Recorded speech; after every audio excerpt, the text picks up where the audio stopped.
Hello my friends, we're back again, this time with some single shot rifles. I had to go into the inner sanctum of my vault to get these out. These are exceptional single shots. You can see here is a Ruger number 1, which you're all familiar with. These have been around for a while. This one's in 30-30, some kind of a special edition, I don't know, I never fired it yet. As you know, the Ruger number 1, great rifle. They're maybe $1,000 or $1,200, maybe more, I'm not sure. Someone told me they're going to be discontinued, so I thought I should buy a few before they're gone. That may or may not be true, but I don't know. Do you ever lose buying guns? I don't think so. So anyway, that's that on the number 1. I put it here primarily as a comparison, and this video is actually going to be entitled Best Falling Block Single Shot Rifle, which is this single shot and these two as well. The only difference is the action size. So who makes this? A fellow by the name of Martin Hogan. I mentioned him in another video, I think.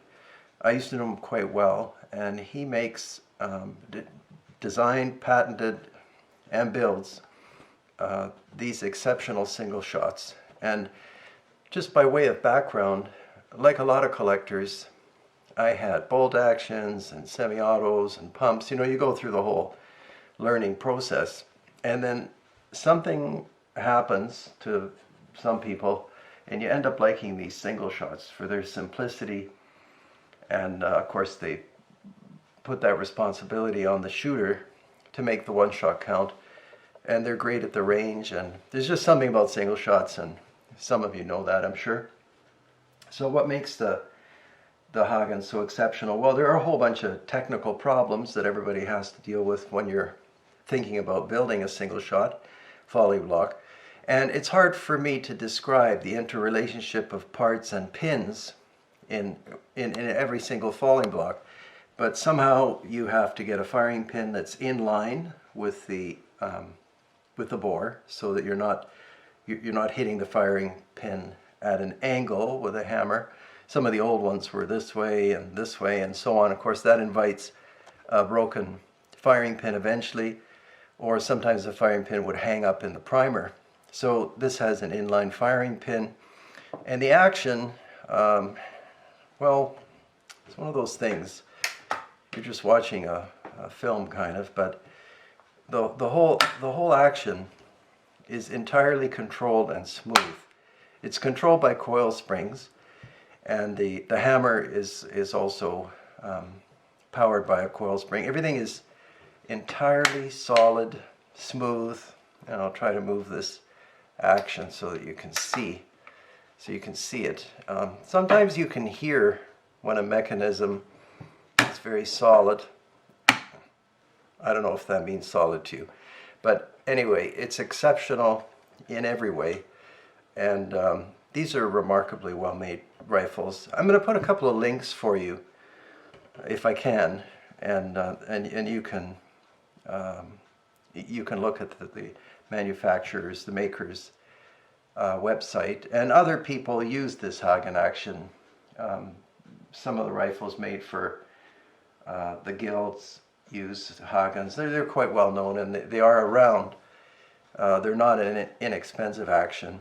The Forend is not on a hanger of any kind, although they do offer a system where the forend is on a hanger. Some people think that barrels should be free floating for maximum accuracy, and of course you can see where do you attach this forend. So in this case, if I remember right, yeah, it's a simple screw, and the theory is that barrel harmonics are affected by that screw or by whatever method you use to secure the forend. And I don't know, I've owned hundreds of rifles of every kind. There are a lot of collectors like me, and frankly I'm not so positive that it's as crucial as some people think, but it's a free country, so anyhow, there's that.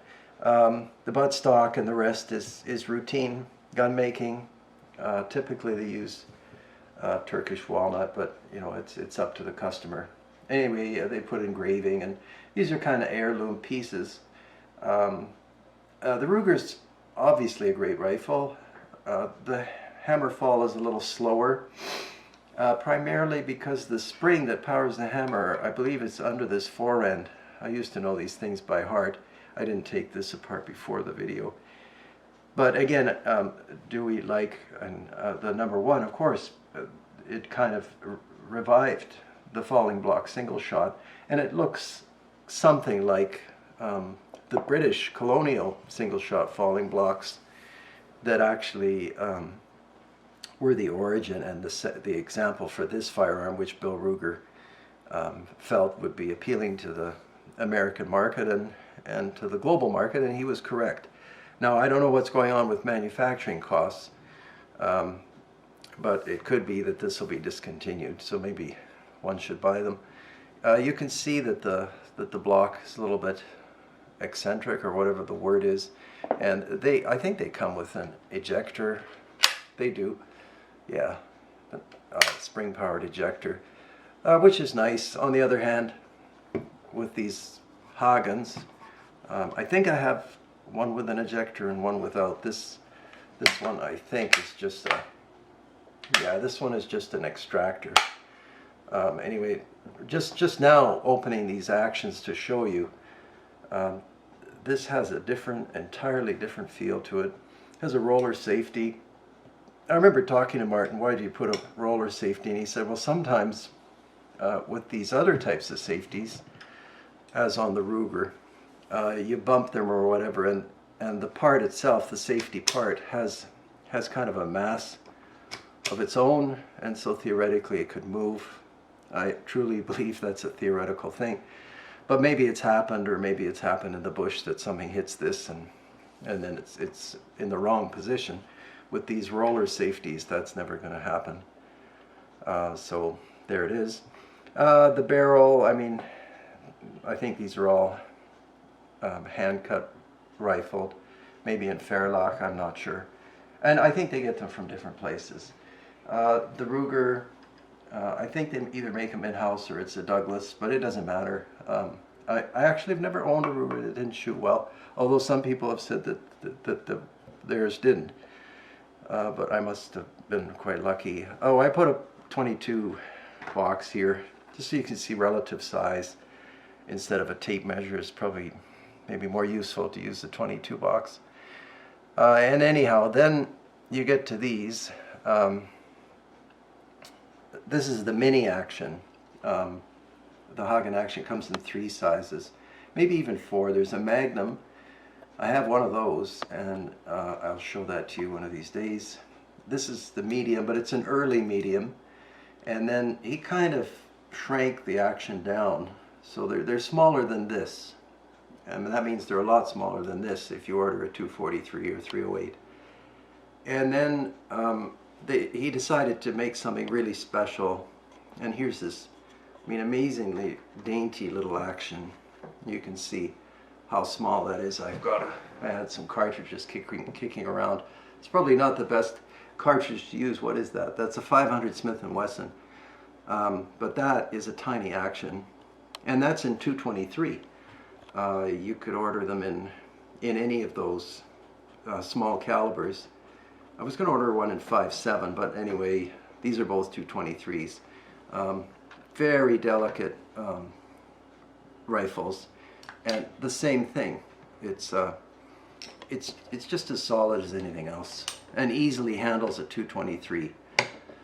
So you don't have to be limited to, 38 special or anything like that.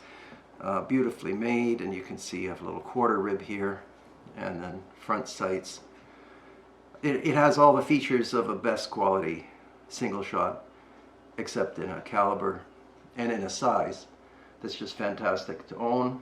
And you can see 2 different treatments for the quarter rib. Sometimes the spacing of the rings is critical, especially with a smaller scope.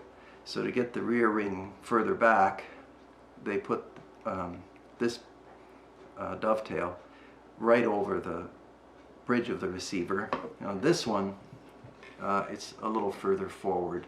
And I think these are milled out for tally rings, which you probably know about. So, they're secured, the forend is secured the same way, I believe. Yeah, they didn't put a hanger on either of these.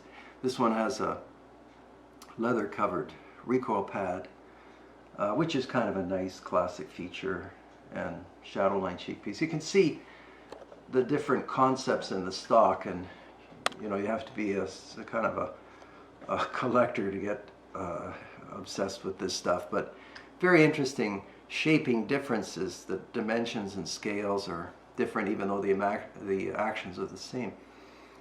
So different treatments, that's all I'm pointing out. I like this flat top checkering. This is more conventional diamond checkering. I hope that's the right name for it.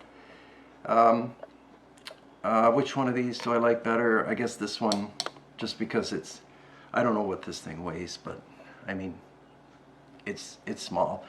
I was at SCI, and not this year, but a couple of years ago, and there was a guy, Peter Hofer, from Austria. I'll put a link to his website too.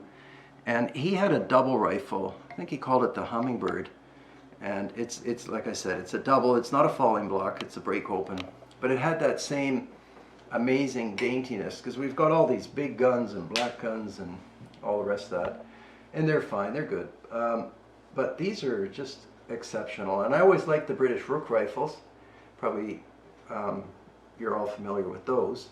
If not, just punch in Rook rifle. But they're getting pretty old, and they were always in these really weak rimmed cartridges. I remember one was I had in 38 Smith & Wesson, another, which was just a cartridge that worked in it. It wasn't made for that.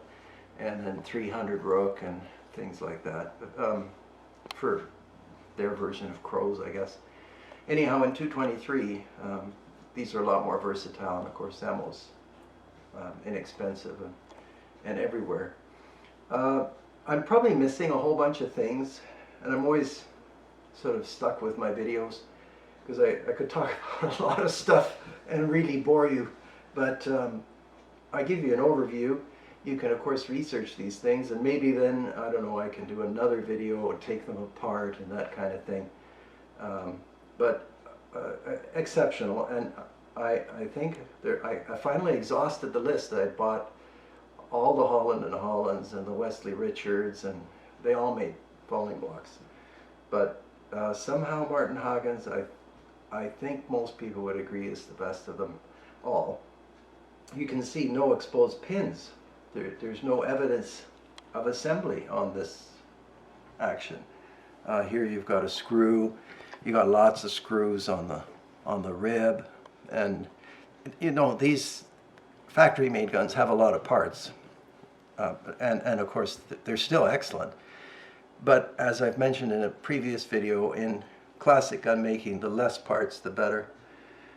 And these are, I mean, they're unbelievable. When you take them apart, they're finished like watches inside, as if you were seeing the inside of the gun as often as you'd see the outside. So that's a lot of talking about single shot falling blocks, which is actually a lot of fun for me. Anyhow, thanks so much for watching, and take care out there.